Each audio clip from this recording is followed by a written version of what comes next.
இன்றைக்கு உலக நாளிதழ்களில் வந்த முதல் செய்தி, the Pentagon is sending a second aircraft carrier group the US Gearland 4 to the Middle East according to the senior administration official அப்படிங்கிற ஒரு செய்தி வந்திருக்கிறது. பென்டகனுடைய ஏர்கிராஃப்ட் கேரியர் ரெண்டாவது யுஎஸ்எஸ் ஜெரால்ட் ஃபோர்டு வந்து அனுப்பி வைக்கப்பட்டிருக்கிறது. ரெண்டாம் ஏர்கிராஃப்ட் கேரியர் குரூப் மிடில் ஈஸ்டுக்கு அப்படிங்கிற செய்தியை சீனியர் அட்மினிஸ்ட்ரேஷன் அமெரிக்காவுடைய பென்டகன் அதிகாரி அஃபீஷியல் தெரிவித்திருக்கிறார்.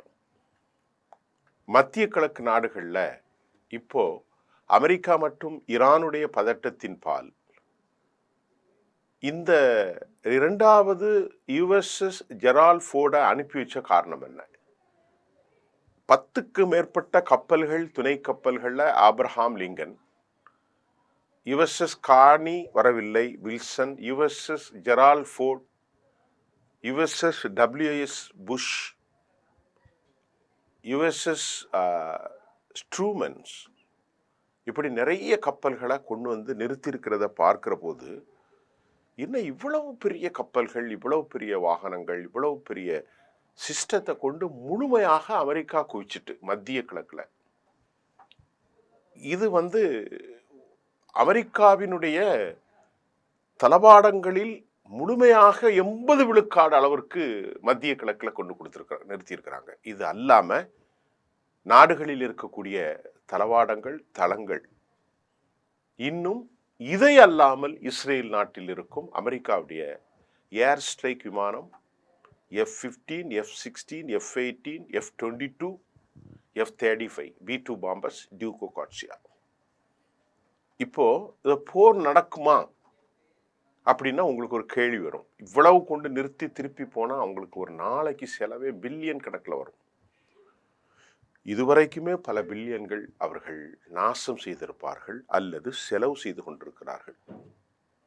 அமெரிக்காவுடைய ஒரு செய்தியேடு, அமெரிக்க பிரதமர் ஜனாதிபதி ஒரு மாசத்துல நாங்க தீர்வை எட்ட முடியும் என்று அமெரிக்கா நம்பிக்கை தெரிவித்திருப்பது இது ஒரு விதத்தில் மிரட்டல் என்றே பார்க்கப்படுகிறது.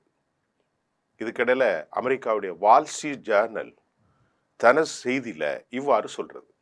என்ன பாருங்க, ஈரான் நாட்டில் உள்நாட்டு குழப்பத்தில் ஒரு செய்தியை வெளியிட்டிருக்காங்க. அமெரிக்காவிலிருந்து ஏராளமான ஸ்டார்லிங்ஸ் கருவிகளை உளவாளிகளுக்கு சப்ளை செய்ததாக, அதாவது 6000 ஸ்டார்லிங்ஸ் அவங்க கொடுத்ததாகவும் சொல்லப்படுகிறது. அதே போன்று ஒரு மாதத்தில் சமாதானம் இல்லை என்றால் நிலைமை மாறும் என்பதை அமெரிக்காவுடைய அதிபர் சொன்னது மட்டுமல்ல, பெஞ்சமின் நெத்தன்யாகுவும் முதலாக வாய் திறந்திருக்கிறார். இந்த நிலையில் அமெரிக்காவினுடைய இராணுவ தலைமையகம் பென்டகன் துரித கதியில் செயல்பட்டு வரும் நிலையில் அணு ஆயுத கப்பல்கள் மற்றும் ஏராளமான ஆயுதங்கள் குவிப்பிருந்த போதிலும் அமெரிக்கா ஏன் இன்னும் தாக்குவதற்கு தயங்குகிறது? இப்ப நம்ம இதுல சில விஷயத்தை பார்ப்போம். போருக்கான எல்லா விதமும் வந்திருக்கிறது. போருக்கான நிலைகள், அமெரிக்காவினுடைய பெரும்பான்மையான ஆயுதங்கள் குவிக்கப்பட்ட போதும் முதலில் இதற்கு அமெரிக்கா தயங்குவது ஏன்? பாயிண்ட் நம்பர் 1, ஈரானுடைய முழுமையான தடுப்பு யுக்தியும் உத்வேகமும். இரண்டாவது நிலை, சீனா முழுமையாக ஈரானுக்கு ஆதரவு தருகிறது. இது எந்தவித ரகசியமும் இல்லை. மத்திய கிழக்கு நாடுகள் மத்தியில போரின் நிலைமை முற்றிலுமாக மாற்றம் திறன் வாய்ந்த வல்லமை கொன்ற ஒன்றாகவும் பார்க்கப்படுகின்றது சீனா மற்றும் ஈரானுடைய நிலை. ஆப்ரஹாம் லிங்கன் கப்பல், 5ஆம் தலைமுறை 5th ஜெனரேஷன் விமானங்கள், ஏர் டிஃபென்ஸ் சிஸ்டமான தாட் மற்றும் பேட்ரியாட், எலக்ட்ரானிக்ஸ் வார்ஃபேர் சிஸ்டங்கள், ஸ்டெல்த் விமானங்கள், ரெடார் சிஸ்டங்கள், இன்னும் ஆயுதங்களை குவித்திருக்கிறார்கள். இதற்கிடையில இது அமெரிக்காவுடைய இந்த குவிப்பை நான் சொல்லிட்டேன். இப்போ சொன்னது எல்லாம் அமெரிக்கா. இன்னும் நாம் அறிய முடியாத ஏராளமான வாகனங்கள். சீனா என்ன உதவி செஞ்சிருக்கிறாங்க அமெரிக்காவுக்குன்னு பார்த்தா, சீனாவுடைய சேட்டலைட் பிக்சர், முழுமையாக செய்மதி கண்காணிப்பு, சேட்டலைட் மூலம் படங்களை எடுத்து அமெரிக்க கப்பல்கள் எங்க வருது, அதனுடைய நகர்வுகளை உடனுக்குடன் சீனாவிலிருந்து ஈரானுக்கு பகிர்ந்து கொள்வது அமெரிக்காவுக்கு இந்த போரை நடத்துவதில் பெரும் பின்னடைவு ஏற்பட்டிருப்பதாக போரியல் ஆய்வாளர்கள் கருத்து தெரிவிக்கிறார்கள். 2, சீனாவினுடைய மின்காந்த அலைகள், இதன் மூலமாக உளவு அமைப்பு மற்றும் பல விவரங்களை கொத்தாக அவர்கள் எடுத்துக் கொடுப்பதும் அமெரிக்காவுக்கு பெரும் சிக்கல். சீனாவின் உளவு ஆயுத கப்பல் தயா ஜஹோ அமெரிக்காவினுடைய நிலைகளை முழுமையாக கவனித்து அமெரிக்காவினுடைய கப்பல்கள் பக்கத்திலிருந்து எல்லாவற்றையும் பகிர்ந்து வருவது என்பதையும் நாம் புரிந்து கொள்ள முடிகின்றது. சீனாவினுடைய அலைக்கதிர் மூலத்திலிருந்து துல்லியமான செய்திகளை ஈரான் தொடர்ந்து பெறும் நிலையில் இதெல்லாம் அமெரிக்காவுக்கு பெரும் சிக்கலை ஏற்படுத்தியுள்ளது. இப்போ நம்ம கடந்த காலத்தில் மிட்நைட் ஹேமர் அப்படிங்கிறதுல B-2 பாமர் மற்றும் F-35 ஸ்பை குண்டுவீச்சு தாக்குதல் இதெல்லாம் நடத்தினாங்க. யார் நடத்தினா? அமெரிக்கா. இஸ்பஹான், ஃபர்தோஸ், நட்டான்ஸ் மூலம்.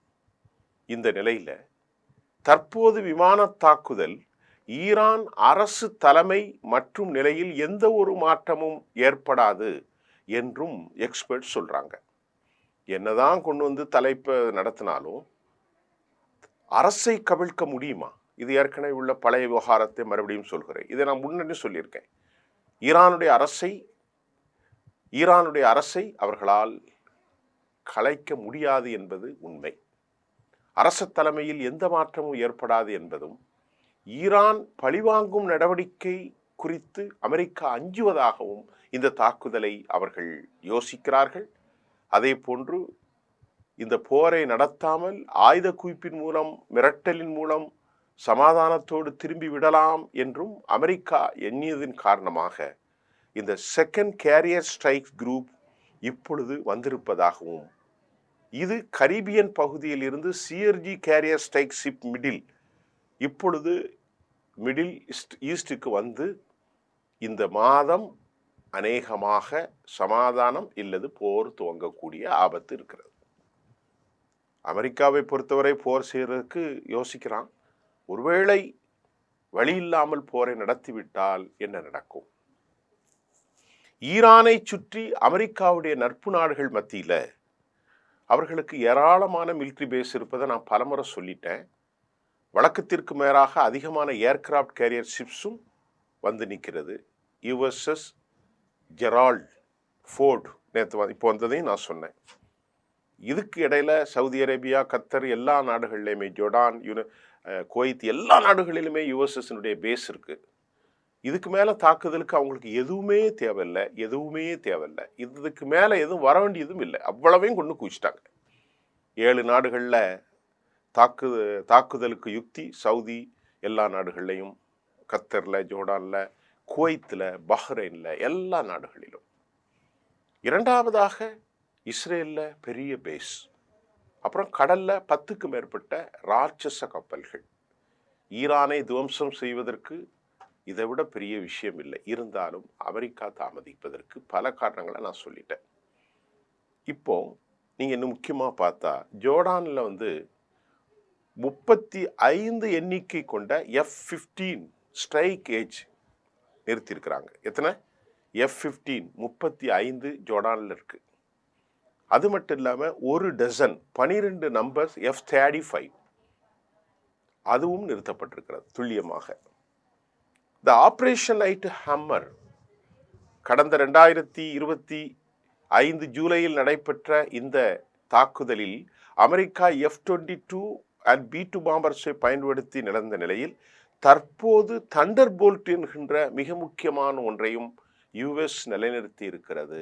இந்த நிலையில் சவுதி அரேபியாவுக்கு 14 முறை நேற்று முன்தினத்திலிருந்து கடைசியாக சவுதி அரேபியாவிற்கு அமெரிக்காவிலிருந்து 14 முறை C-5S கார்கோ ஃப்ளைட் டெலிவர் ஆயிருக்கு. லேண்ட் அண்ட் டேக் ஆஃப், இறங்கி போகும் 14 முறை. என்னது கார்கோ ஃப்ளைட்டு? யுஎஸ்னுடைய C-5S cargo flight. US's full-fledged military setup, air defense system, and electronics warfare system, etc., etc. இவ்வளவு ப்ரிப்பேர்ட் ஆகியிருக்கிற போது ஈரான் எப்படி சவால் விடுது என்பது நமக்கும் புரியல. இந்த கருவிகளை எல்லாம் நினைத்து பார்க்கவே பயங்கரமாக இருக்கிறது. இதற்கிடையில் இந்த அதிபயங்கரமான ஆயுதங்கள் இதை சொல்லி சொல்லி நமக்கே இதாயிட்டு. அப்போ உங்களுக்கு ஒரு சந்தேகம் வரும், போர் நடக்குமா? இதில் சீனா இந்த முறை அமெரிக்காவை எதிர்த்து போர் செய்வதற்கு நேரடியாகவே எல்லாம் பண்ணிட்டு இருக்காங்கன்னு நான் ஒவ்வொரு நாளும் செய்தி சொல்லிட்டு இருக்கேன். செய்மதி மூலம், ஏர்கிராஃப்ட் மூலம், ஏர் டிஃபென்ஸ் சிஸ்டம் மூலம், J-22வின் மூலமாக, PLG 85B, PLG 27 போல ஸ்டெல்த் விமானங்களை கண்காணிக்கக்கூடிய ரெடார் சிஸ்டம், 27க்கு மேற்பட்ட கார்கோ விமானங்கள் எல்லாம் கொடுத்திருக்கிறார்கள் இன்றைக்கு வரைக்கும்.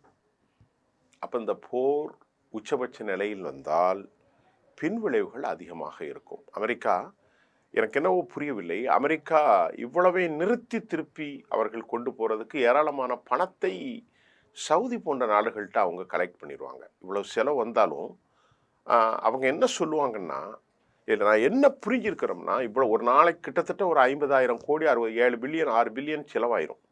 அப்படி திரும்பி போகின்ற போது இதற்கான கலெக்ஷனை அவங்க பில் போட்டு சவுதி, கத்தார், யுனைடெட் அரபு எமிரேட்ஸ் மற்றும் ஜொர்டான், குவைத், பஹ்ரைன் எல்லா நாட்டிலையும் வாங்கிடுவாங்க. அதில் ஒன்றும் பிரச்சனை இல்லை. ஏன்னா உங்களுக்கு நன்மைக்காகத்தான் நான் வந்தேன், நீண்ட காலமாக அப்படி இப்படின்னு சொல்லி அவர்கள் ஈரானை மட்டுப்படுத்தினால் அந்த பில்லை வாங்குவாங்க.